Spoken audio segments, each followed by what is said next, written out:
He started watching me 3 days before I ever saw him.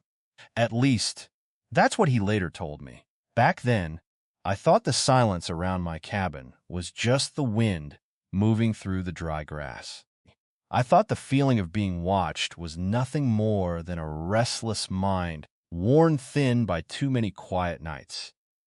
Out here alone, your thoughts had a way of turning shadows into something real.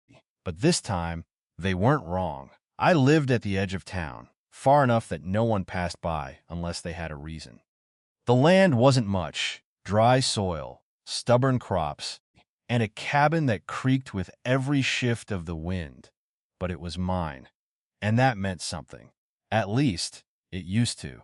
The first sign came with the horses.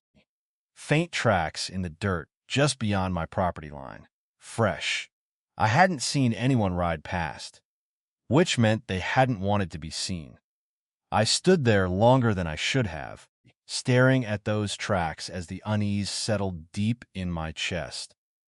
"You're imagining things," I whispered to myself. But I still locked the door that night, and the next, and the one after that.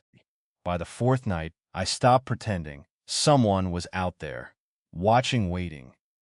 I could feel it in the way the air shifted just before sunset, in the way the horses in the distance went quiet, in the way my instincts refused to settle. That's when I loaded the rifle, not because I wanted trouble, but because I knew it was coming. The knock came just after midnight, slow, deliberate.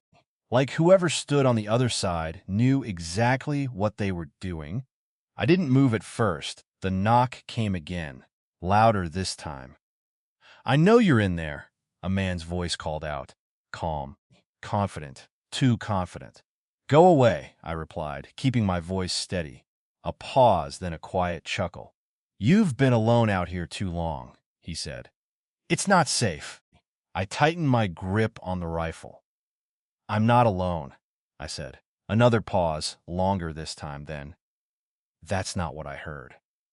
I stepped closer to the door, careful not to make too much noise.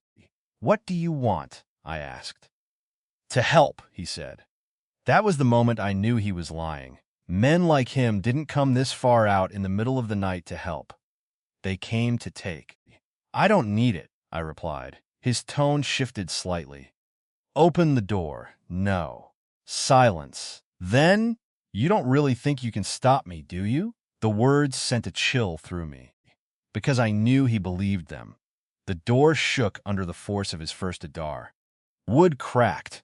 Dust fell from the frame. My heart pounded. This was it. But I didn't panic, because I wasn't alone. "You were right," I said quietly, just loud enough for him to hear. "I have been alone out here." Another Udar. The wood splintered further. But not anymore.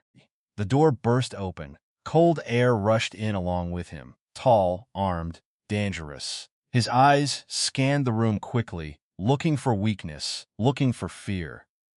Instead, he found me, standing still, rifle steady.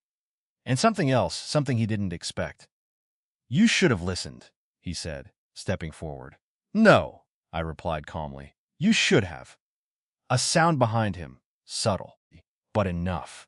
His body stiffened. Too late. The man didn't even get to turn around fully before a second figure stepped out of the shadows. "Drop it," a voice said, low, controlled. Final. The intruder froze. Slowly. He lowered his weapon.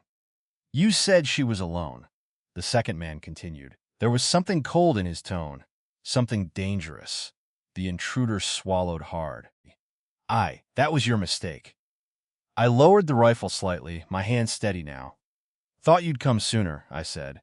The man behind him, Ethan, stepped fully into the light. "You handled yourself," he replied. "I had to." The intruder glanced between us, confusion spreading across his face. "You set this up," he said. Ethan didn't answer, because he didn't need to. "You've been watching him," I said quietly. "For days," Ethan confirmed. "And now?" He stepped closer. "Now it's over." The tension in the room shifted. The hunter had become the hunted, and he knew it. Please, the intruder said, his confidence gone. I didn't. You knew exactly what you were doing. I cut in silence then. Ethan moved, fast, decisive. And just like that, it was done. The cabin fell quiet again. But this time, it wasn't empty. I exhaled slowly, lowering the rifle completely. You took your time, I said. Ethan glanced at me. You weren't in danger. I raised an eyebrow. The door says otherwise. A faint smile touched his lips. You wanted him to think that. He wasn't wrong. You could have told me sooner, I said. And ruined the trap? I shook my head. You're impossible.